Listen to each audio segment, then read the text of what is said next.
क्या सुनैना किन्नर है या कुछ और इतिहास जुड़ा हुआ है सुनैना के वो पुराने सच के पीछे? कुमुद ने सुनैना को बचाने के लिए सबसे पहला फोन किसके किया? नमन के किया तो नमन क्या सुनैना को बचा पाएगा? सुनैना की जान खतरे में किस तरीके से पड़ सकती है? आखिरकार आज के एपिसोड में क्या दिखाया जाएगा? सारी बातों की चर्चा आज की इस वीडियो के अंदर करने वाला हूं। कुछ नहीं करना, बस चैनल को आपको सब्सक्राइब कर देना है। सो हे गाइस, मैं हूं कार्तिक और आज के एपिसोड की बात करूं तो सबसे पहले आपको दिखाया जाएगा यहाँ पर कुमुद का सीन। सुनैना सुनैना चिल्ला रही होती है, उधर सुनैना मामा चिल्ला रही होती है। इसी दौरान भाई साहब यहाँ पर कुमुद उड़ती है और सबसे पहले वो बचाने के लिए लोग बागों को इकट्ठा करती है कि भैया मेरी बेटी को बचाओ, मेरी बेटी को बचाओ। कोई भी शख्स यहाँ पर उसकी बेटी को बचाने के लिए तैयार नहीं होता। ऑटो जा रहा होता है, यहाँ पर सुनैना फाइनली ऑटो वालों को रोक रही होती है। जो उसने चेहरे के ऊपर जो यहाँ पर साफी डाली हुई है, कपड़ा डाला हुआ है, उसको हटाने की कोशिश करती है, लेकिन भाई साहब ऑटो वाला है बड़ा पक्का आदमी है, भाई साहब ऐसे नहीं हटाने दे रहा। देन आगे आने वाली कहानी में आपको दिखाया जाएगा कुमुद का सीन। कुमुद सबसे पहले याद करती है नमन सिंह को और नमन को कॉल लगा देती है। आखिरकार सुनैना का मोबाइल तो उसकी माँ के पास था। नमन जो है फाइनली अपनी ही पत्नी की होने वाली पत्नी का भाई साहब यहाँ पर फोटोज देख रहा होता है, कह रहा होता है कि सुनैना का फोन मेरे इस वक्त कैसे आ सकता है? हो सकता है कि कोई जरूरी बात करनी हो। उठाता है, हाँ सुनैना कोई बात हो गई क्या, कुछ परेशानी तो नहीं है? देन जैसे उसकी माँ बोलती है कि भैया बहुत बड़ी परेशानी हो गई है, नमन यहाँ पर कहती है आंटी जी आप क्या बात हुई? देन यहाँ पर कहती है कि मेरी बेटी को वो लोग उठा कर ले गए। नमन कहता है कौन लोग, कौन से लोग, मुझे जल्दी बताओ। देन यहाँ पर आपको बता दूं, यहाँ पर पूरी जो रामायण हुई ना उसके पीछे कि जो लोग जो जंगल में लेके गए थे उसे पकड़ के वही लेके गए हैं। और यहाँ पर नमन पूछता है कि भैया किसी लड़की पर या किसी इंसान पर आपको शक है तो मुझे बताओ। देन यहाँ पर वो कहेगी कि मुझे ना वो जो घर में नौकरानी बनकर आई थी उस टाइम पे, सगाई के टाइम पे, वो भौरी नाम है उसका, तो भौरी लेके गई है। तो भाई साहब भौरी भौरी भौरी भौरी है कौन? देन यहाँ पे भैया वो टेप के अंदर पूरी फोटोज छानने में लगा होता है कि आखिर कौन है कौन है कौन है वो नौकरानी। तभी यहाँ पर नौकरानी की शक्ल दिख जाती है। दिखने के बाद भाई साहब नमन का जो है माथा घूम जाता है, कहता है आंटी जी आप चिंता मत कीजिए, मैं बस निकल रहा हूँ।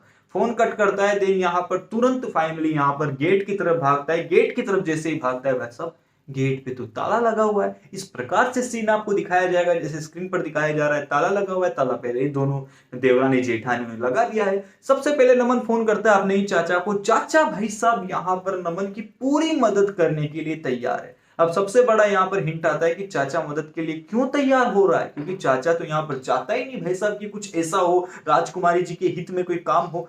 वही तो रीजन है। चाचा यहाँ पर राजकुमारी को यानी कि अपनी ही भाभी को बताना चाहता है कि भैया जो मर्दों के हाथ में आपने कंगन पहना है ना, पूरी जो राजपाट अपने हाथ में ले ली है और हम सारे मर्दों के हाथ में कंगन पहना दिए हैं, औरत बना के रख दिया है, तो फाइनली मैं आप ही के बेटे को आप ही के खिलाफ खड़ा करने वाला हूं। और उसके हाथ में कट्टा यानी कि गन भी थमा दी है। उसके बाद यहाँ पर भाई साहब चाचा तो मदद इसलिए कर रहा है ताकि वो राजकुमारी जी से अपनी भाभी से बदला ले सके। लेकिन आगे आने वाली कहानी में क्या दिखाया जाएगा, देखिए चाचा के फोन किया जाता है, चाचा यहाँ पर उठता है और फाइनली आता है राजकुमारी जी के यानी कि अपनी भाभी के रूम में। कुछ इस प्रकार से आता है। देन यहाँ पर भाई साहब चाबी लेता है और जाने वाला होता है, तभी कहता है जैसे ही गेट खोलता है मेन, यहाँ पर भाई साहब अकड़ में आ जाता है कि भैया अब तो भैंस की टांग, हमने चाबी ले ली, तुम्हारी मर्जी पड़े जो कर लो। देन यहाँ पर आपको दिखाया जाएगा जैसे बाहर निकल, कौन है? भाभी मैं, वो नींदों में बड़बड़ा रही होती है, उसको लगता है कि वैसा मेरी तो गई नैया डूब गई। देन यहाँ पर देखता है कि अरे भैया भाभी तो नींदों में गड़बड़ा रही है। देन यहाँ पर ताला लगा के यानी कि गेट बंद करके भाभी का और फाइनली निकल जाता है आगे की तरफ। चाबी से ताला खोलता नजर आएगा। यहाँ पर जो नमन है वो गले लग जाएगा कुछ इस प्रकार से। देन यहाँ पर भाई साहब नमन फाइनली चाचा को थैंक यू बोलेगा। चाचा कहेगा बेटा कट्टा ले जाओ, तुम सुनैना को बचाने जा रहे हो तो तुम्हारा बचना भी तो जरूरी है ना मेरे लाल, तो यहाँ पर कट्टा ले जाओ। कोई भी सामने आए डायरेक्ट सीने पे लगाना गन और ठोक देना उसी वहीं पे। इस बात पे यहाँ पर चाचा को थैंक यू बोलता है, निकल जाता है। तभी जाता है आंटी जी के पास। आंटी जी गले लगाती है कि बेटा नमन तुम आ गए, जाओ मेरी बेटी को बचाने जाओ। देन जैसे ही जाते हैं, लेकिन यहाँ पर सुनैना जो है ना, सुनैना की बात कर लेते हैं। सुनैना जो है ना, सुनैना यहाँ पर भागने की कोशिश भी करती है और कामयाब हो भी जाती है। लेकिन भाई साहब जो जंगल वाले या महारानी जी हो, भौरी हो और उनकी गैंग हो, वो फाइनली चारों तरफ फैले होते हैं और सुनैना को दबोच लिया जाता है, बैठा लिया जाता है। लेकिन यहाँ पर एक चीज आपको दिखेगी जो भाई साहब मेरे तो दिमाग खराब हो गया, आपका भी दिमाग खराब हो ही जाएगा अधिकतर लोगों का। तो देखिए यहाँ पर जैसे ही भाई साहब गैंग जा रही होती ना, उधर भाई साहब उनके पिताजी यानी कि बाबू साहब खड़े होते हैं और फाइनली यहाँ पर गुंडे लोगों को कहते हैं कि भैया काम डन, ओके कोई दिक्कत नहीं है, ले जाओ भैंस की टांग को। महारानी जी को फोन करके बोलते हैं कि महारानी जी मेरी बेटी आपके पास आ रही है और फाइनली यहाँ पर इसका काम तमाम हो जाना चाहिए। इसी के बाद आपको दिखाया जाएगा कुछ इस प्रकार का सीन जहां पर गाड़ी ऐसे क्रॉस हो रही होती है, आप स्क्रीन पर देख ही पा रहे होंगे। देन आगे आने वाली कहानी की अगर बात करूं तो फाइनली आपको दिखाया जाने वाला है फाइनली नमन का सीन, जो कि सुनैना को बचाने पहुंचता है। और फाइनली यहाँ पर सुनैना कहती है कि कान्हा जी प्लीज मुझे बचा लो। देन बचाने वाला पहुंच भी जाता है। कुछ इस प्रकार से आपको पीछे की तरफ नमन आते हुए दिखाई जा रहा होगा। ये चीजें आपको आगे वाली कहानी में दिखाई जाएगी, कहानी से बने रही। और सबसे बड़ा सवाल कि क्या सुनैना किन्नर है, क्या सच्चाई है सुनैना की? तो आपको बता दूं, सुनैना किन्नर है, लेकिन है और नहीं। देखिए आगे वाली कहानी की यानी कि बहुत ज्यादा अगर आगे की बात करूं, आगे वाली कहानी में क्या दिखाया जाएगा, तो आपको दिखाया जाने वाला है कि सुनैना का जो इतिहास है ना, वो किन्नर के रूप में जुड़ा हुआ है, लेकिन वो आगे जाके एक मिथ बन जाएगा, झूठ बन जाएगा। अभी के दौरान तो फाइनली आपको सारे लोग बता देंगे, यानी कि सारे यूट्यूब चैनल पे आप जाओगे या फिर पुराने इतिहास में जाओगे तो मेकर्स लोगों ने कुछ इस प्रकार से क्रिएट किया है कि भैया सुनैना किन्नर है, किन्नर है, किन्नर है, किन्नर है, किन्नर है। लेकिन यहाँ पर जिसने कहा था कि किन्नर है, वो फाइनली झूठ साबित होने वाला है। जैसे उसकी शादी नमन के साथ होगी, नमन के साथ होगी, नमन के साथ जो उसके पति पत्नी वाले रिश्ते बनेंगे, देन यहाँ पर वो बातें निकल कर आएगी कि भैया तो किन्नर है। नमन की एक और लड़ाई चालू होगी, भैया घर में की तो किन्नर से शादी कर लिए, सुनैना से शादी तो किए, लेकिन सुनैना तो किन्नर है तो किन्नर से शादी कर ली।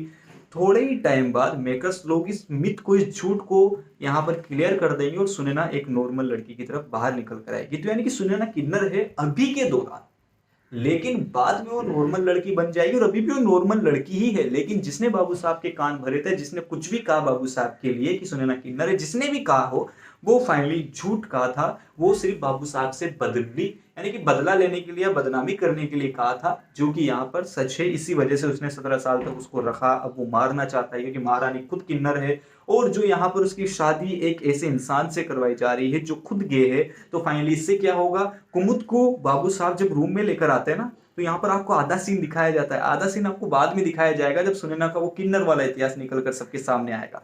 आधा सीन आपको ये दिखाया जाएगा कि बाबू साहब लेकर जा रहे होते, कह रहे होते कि बेटा देखो, तुम्हारी बेटी सुनैना की अगर शादी हो गई तो लड़का कौन है, गे, और तुम्हारी बेटी किन्नर है, तो तुम्हारे जो निकलने वाली सच्चाई हो, या फिर सुनैना कोई सच्चाई कभी पता ही नहीं चल पाएगी कि इनके बीच अगर संबंध बनेगी भी सही तो उतने नहीं बन पाएंगे। और यहाँ पर हम डायरेक्टली इल्जाम लगा सकते हैं कि भैया ये गे है और इसके अंदर वो पावर नहीं है। जो कुछ भी है इसके ऊपर पूरे का पूरा इल्जाम लगाया जा सकता है। हमारी सुनैना की वो सच्चाई कभी निकल कर सामने नहीं आएगी। सुनैना को यहाँ पर डिमोटिवेट फील नहीं होगा, जिसके चलते कुमुद मान भी जाती है। और सबसे बड़ी चीज कि तुम्हारे पास रहेगी, वो किसी और के पास नहीं जाएगी। घर जवाई बनकर रहेगा बंदा। अगर नमन से शादी हो, किसी और से शादी हो, तो इस चीज के लिए वो एग्री नहीं करेगा। और एग्री कर भी गया तो फाइनली उसकी सच्चाई यानी कि सुनैना की सच्चाई कभी ना कभी तो निकल कर सामने आएगी, सही ना।